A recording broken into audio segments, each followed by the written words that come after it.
नमस्कार, मैं हूं प्रेम कुमार। आपका स्वागत है इस चर्चा में। अविश्वास प्रस्ताव पेश किया जा रहा है संसद में। इंडिया का अविश्वास प्रस्ताव। आप समझ सकते हैं कि अपोजिशन जो इंडिया के नाम से यूनाइट है, अपोजिशन जो कह रहा है कि वो इंडिया की आवाज है, जो कह रहा है कि इंडिया की आवाज संसद नहीं सुन रही है, सरकार नहीं सुन रही है, तो अब उसके पास एकमात्र चारा रह जाता है कि वो अविश्वास प्रस्ताव लेकर सामने आए। और अविश्वास प्रस्ताव लेकर हाजिर हो चुकी है हो चुका है विपक्ष। और एक लड़ाई जो संसद के भीतर चल रही थी, राजनीतिक लड़ाई के मणिपुर पर प्रधानमंत्री जी नहीं बोलेंगे। मणिपुर पर संसद के बाहर, संसद की चौखट पर उन्होंने अपने उद्बोधन दिए थे और संसद के भीतर प्रधानमंत्री जी बोलने को तैयार नहीं हो रहे थे। विपक्ष ने पूरी कोशिश की, हंगामा किया, जो हो सकता था उन्होंने किया। भाई, राज्यसभा से तो संसद से संजय सिंह भी निष्कासित, निलंबित हो चुके हैं और पूरे मानसून सत्र के लिए हुए हैं। हालांकि अविश्वास प्रस्ताव राज्यसभा में पेश नहीं किया जाता है, अविश्वास प्रस्ताव हमेशा लोकसभा में ही पेश किया जाता है। ये बात बहुत चर्चा में है कि इस अविश्वास प्रस्ताव से क्या होगा। सरकार के पास बहुमत है, सरकार बच जाएगी, तो अविश्वास प्रस्ताव लाकर विपक्ष क्या करेगा। यहां थोड़ा सा गौर करने की जरूरत है कि इस देश में इससे पहले भी 27 बार अविश्वास प्रस्ताव लाए जा चुके हैं। यह 28वीं बार अविश्वास प्रस्ताव लाया गया है और देश में कभी भी कांग्रेस की सरकार के खिलाफ आज तक कोई भी अविश्वास प्रस्ताव सफल नहीं हुआ। केवल 3 मौके ऐसे आए हैं जबकि अविश्वास प्रस्ताव सफल हुआ है और वो तीनों मौके गैर कांग्रेसी सरकार के रहे हैं। एक मौका तो आपको बहुत याद होगा, जब अटल बिहारी वाजपेयी जी की सरकार थी और एक मत से वह अविश्वास प्रस्ताव का सामना नहीं कर सकी, सरकार गिर गई। इसके अलावा 2 मौके थे, जब वीपी सिंह की सरकार थी और जब भी समर्थन दे रहे दलों ने उनसे समर्थन वापस लिया और अविश्वास प्रस्ताव लाया गया, तो वीपी सिंह सरकार भी उसका सामना नहीं कर सकी और वो अविश्वास प्रस्ताव सफल रहा, यानी सरकार गिर गई। तीसरा मौका एचडी देवगौड़ा के समय रहा, जब अविश्वास प्रस्ताव सफल हुआ था, सरकार गिर गई थी। इसके अलावा कोई कभी मौका नहीं रहा जब अविश्वास प्रस्ताव सफल हुआ हो, फिर भी अविश्वास प्रस्ताव लाए जाते रहे हैं, तो इस बार भी लाए गए हैं। नरेंद्र मोदी जी की सरकार के खिलाफ ये दूसरा अविश्वास प्रस्ताव है। एक अविश्वास प्रस्ताव पिछली सरकार में लाया गया था, 5 साल पहले 2018 में लाया गया था, और दूसरा अविश्वास प्रस्ताव इस सरकार में लाया जा रहा है।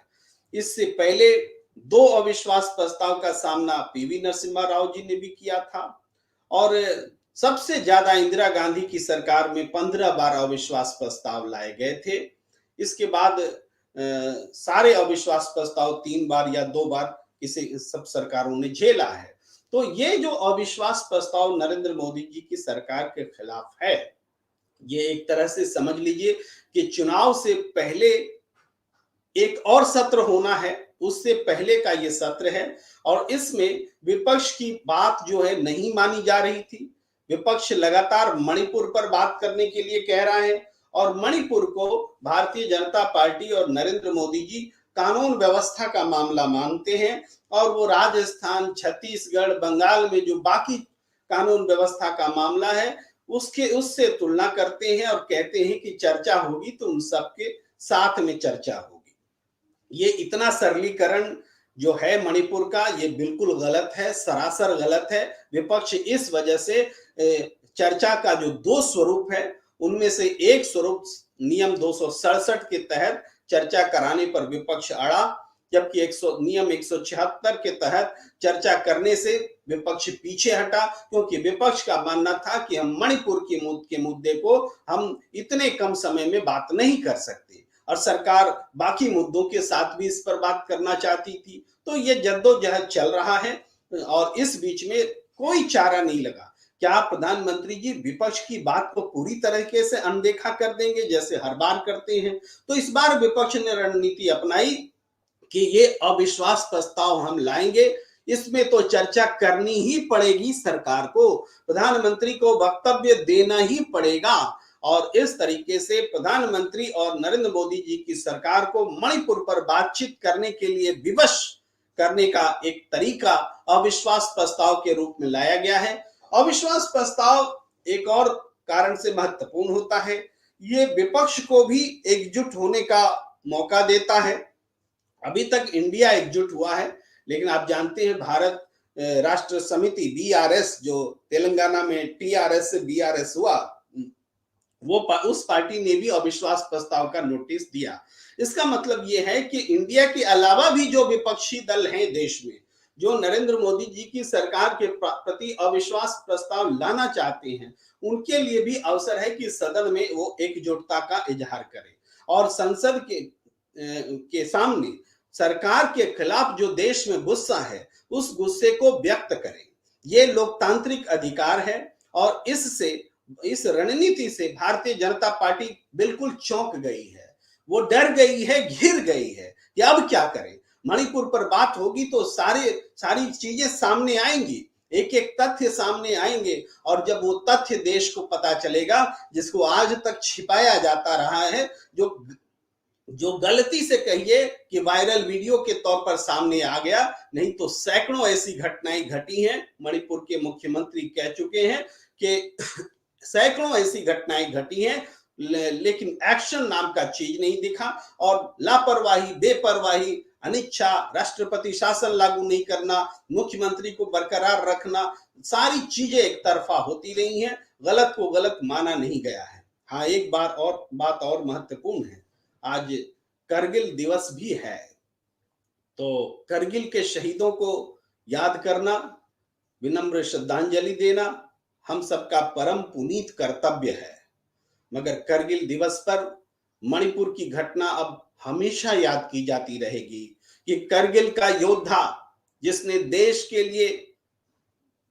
लिए जो महत्तम कुर्बानी होती है, महत्तम कुर्बानी दी, जो शांति सेना का दूत बनकर श्रीलंका में भी भारत का प्रतिनिधित्व किया, उसका रुदन है, उसका क्रंदन है, उसकी पीड़ा है, उसकी वेदना है कि वो अपनी पत्नी को नहीं बचा सका।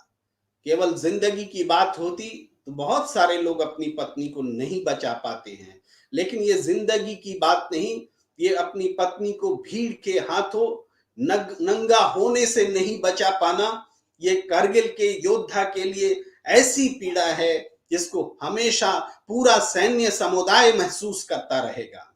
एक कथित राष्ट्रवादी सरकार, एक कथित सैन्य परस्त सरकार जो दावा करती है कि जो सेना की नुमाइंदगी का, सेना का भला करने का दावा करती है, वो एक सैनिक की पत्नी की रक्षा नहीं कर सकी। रक्षा तो छोड़ दीजिए, उसके बाद जो एक्शन होना चाहिए, आज तक कोई नाम मात्र का एक्शन भी नहीं हुआ। दिल्ली के महिला आयोग की सदस्य की प्रमुख स्वाति मालीवाल वहां गई हैं, पीड़ित परिवारों से बात कर रही हैं, और वहां से जो बातें आ रही हैं वो ये कि पीड़ित परिवार कह रहे हैं कि किसी ने फोन तक नहीं किया, मुख्यमंत्री ने फोन नहीं किया, डीजीपी ने फोन नहीं किया, पुलिस अधिकारियों ने फोन नहीं किया, मिलना तो बहुत दूर की बात है।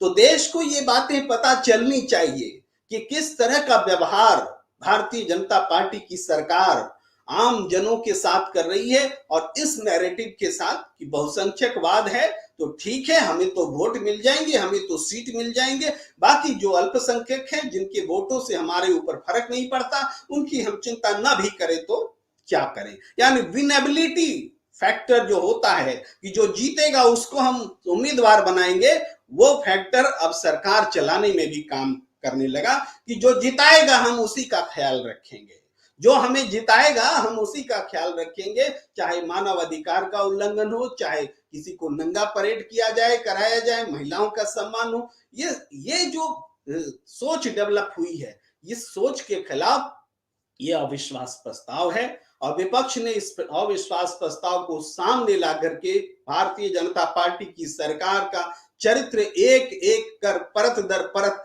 खोलने का फैसला किया है। तो निश्चित रूप से इस फैसले से मोदी सरकार डर गई है, घिर गई है। डरी हुई तो वो तब से है जब से राहुल गांधी पैदल यात्रा के लिए निकले हैं, और राहुल गांधी ने एक और पैदल यात्रा का ऐलान कर दिया है। ये पद यात्रा गुजरात से शुरू होगी और पूरे पूर्वोत्तर तक होते हुए, उत्तर प्रदेश होते हुए त्रिपुरा तक जाएगी। जिन लोगों को बहुत ये कहने का में समय नहीं गुजारा, इस बार राहुल गांधी ने तय किया है कि पूरी यात्रा के दौरान लगभग महीना भर उत्तर प्रदेश में ही गुजारेंगे। ये यात्रा उत्तर प्रदेश के विभिन्न इलाकों से होकर गुजरेगी। तो यानी जो यात्रा, भारत जोड़ो यात्रा राहुल गांधी ने शुरू की थी, उसका दूसरा चरण भी उनके सामने है। राजनीतिक रूप से बीजेपी और मोदी सरकार को घेरने के लिए कांग्रेस तैयार खड़ी है। उसने विपक्ष का एक कुनबा बनाया है। इंडिया नाम से जो ये कुनबा बना है, ये इंडिया उनके हिसाब से ये अभिव्यक्ति है पूरे इंडिया की, जिसको ये सरकार व्यक्त नहीं कर पा रही है। तो इंडिया बनाम अदर्स की लड़ाई है। नरेंद्र मोदी जी ने इंडिया के बारे में क्या क्या कहा है हम चर्चा कर चुके हैं। उन्होंने इंडिया की तुलना विघटनकारी तत्वों से की, उन्होंने इंडिया की तुलना अंग्रेजी राज में ईस्ट इंडिया कंपनी से की। लेकिन इंडिया शब्द का इस्तेमाल जितना नरेंद्र मोदी जी की सरकार ने किया है, तो वो जग जाहिर है।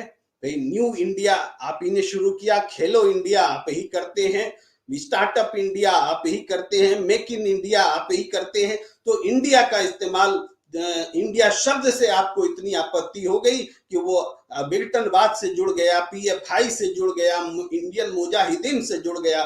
तो इसका मतलब भी आम जनता आपको समझती है कि एक परीक्षा की घड़ी आपके पास आई नहीं कि आपका सारा राष्ट्रवाद जो है वो जमीन के नीचे आ गया।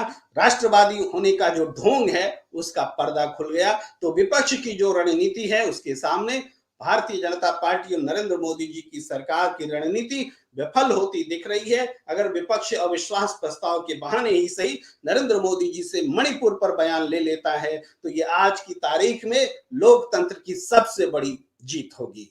इस चर्चा में फिलहाल इतना ही। आपसे आग्रह है कि हमें आप YouTube चैनल पर सब्सक्राइब कीजिए, और ताकि लगातार हमारे बीच संवाद का जो सिलसिला है, बातचीत का जो सिलसिला है, वो जारी रहे, आप तक सूचना पहुंचे और हम बात कर सकें।